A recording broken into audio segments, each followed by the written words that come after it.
Now, if you're trying to build a more rotational golf swing, but you're not starting the downswing like this, you might as well stop trying to build that rotational golf swing because you won't be able to do it. You have to start like this here. So luckily this video, I'm going to tell you exactly how to do that with a great drill at the end. So make sure you stick around. I'm Jonathan Chan with JChownGolf. Let's dive right into it. Like we said, if you're wanting to have a more rotational golf swing, specifically your downswing, if you're working on that and you're not trying to start it correctly, well, what makes you think you're going to have a nice, efficient rotational downswing? So I see so many players really trying to rotate in the downswing by just rotating everything. They're just trying to get their rotate everything at the exact same time, and they go, oh God, why can't I hit a good shot whilst I'm rotating? Rotating in the downswing must be bad because I'm trying to do it and I can't do it. That's the wrong way to think it. You have to start the downswing in the correct sequence, even regardless if you want a rotational downswing or not. So we want the lower body and mid-torso to start the rotational move in the downswing.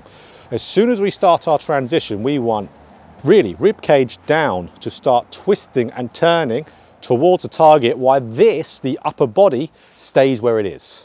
So this is, remember, the transition move. So first little bit of movement, because when we get this lower body and mid-torso rotating, then after we get to a certain point, the upper body will start to be pulled through along with it, and it will go along with the ride. You might think, well, what do I do with your arms? Nothing. Stop trying to do stuff with your arms at the top of your swing. Leave them there, because like we said, your upper body, we want them to stay there. So we certainly don't want to move our arms because they're what's attached to our upper body. So leave those, let that lower body and mid-torso go, and then you're going to see my path control is going to be awesome. I'm going to start to shallow the golf club really well, because if I leave my hands and arms up whilst lower body mid-torso turns, gravity hits the center of mass of the club, it starts to shallow it, and then we can focus on that good turn through the golf ball as we're getting and approaching through impact, especially with our chest. Then we can really get that good whipping movement through and get that good benefits of rotation. We certainly don't want to be rotating upper body first. We really don't want to do that, or even at the same time as the lower body, because then we're going to do something which a lot of you do, and that is swinging massively over the top, steep angle of attack, steepen the shaft, all those horrible things. We don't want to do any of those. We have to start with the lower body and mid-torso first. Drill, let's do it.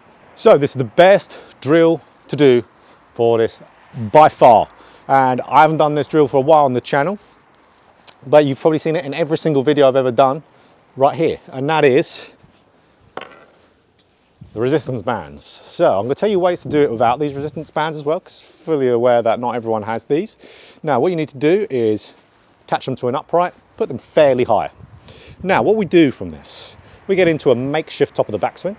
Why it's a makeshift top of the backswing is because you'll see I can't rotate enough to be able to get into a full proper backswing here. So holding this here now, you're going to feel a lot of tension. So this tension here is going to be isolated to the upper body because of course we're gripping it with our hands and arms, that's attached to our upper body. So we can't do much with our upper body one bit. So what we've got to do now, we've got to turn lower body and mid-torso because that's all we can do. Here we go.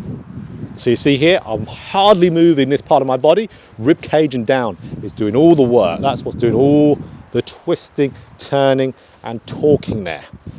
I'm also feeling a little bit of pressure going into my left heel as I'm really starting down. It's because when that hip is moving deeper as I'm twisting, it's going to be pressure going into that left heel. And that's going to be lots of reps there. So you're going to feel a lot of soreness at your sides. It's fine at the start. That's just telling you you're not really activating those muscles too much. It's a better sign, really, that you need to do more of it. So that is one way we could do it. We can also do it without a golf club.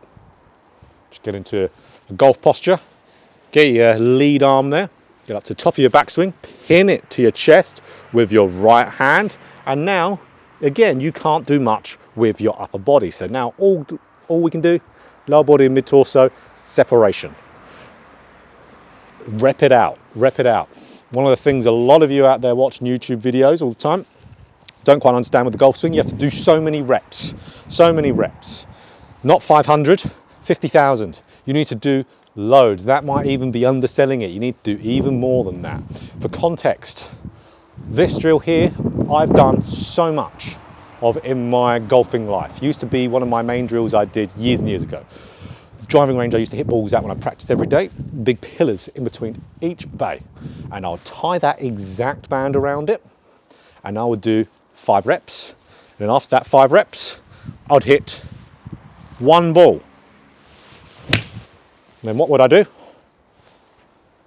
Go back, do another 5, hit another ball. Imagine how long those practice sessions took. They took a very, very long time, but it was extremely beneficial. Now here's the thing, I overdid it way too much. I did it almost every single practice session for years. You don't have to do it for that long. I overdid the other problem. I managed to get too much lower body separation in transition, but I was stupid. I did it way too much. Don't have to do it for that long, but here's the thing, it did take a long time to get into my golf swing. You will never overdo it. You'll never overdo it. I did because I was obsessed with it. You just need to make sure you're doing enough of it. Don't hit more than 2 or 3 balls after you do one of them, after you do a good set of 5. So do a set of 5 and hit some balls. Never more than 3 and go back again. Why never more than 3? Is because you encourage your swing to continue doing it the way you're doing it. You need to absolutely hammer it into your subconscious mind exactly what you need to do to be able to get the move that you want and you desire into your golf swing. A little bit isn't enough. You've got to do a lot of it. So that is how you have to start the downswing for a rotational golf swing. If you want to get that anyway, this is how you got to do it. So before you start working on drills of rotating through the golf ball, do those, otherwise you're wasting your time. So if you like this video, click that like button. If you want more golf instruction just like this, hit the subscribe button and hit the bell button too to be notified every time I put out a video. So do this and you're going to be way better off with rotating in the downswing.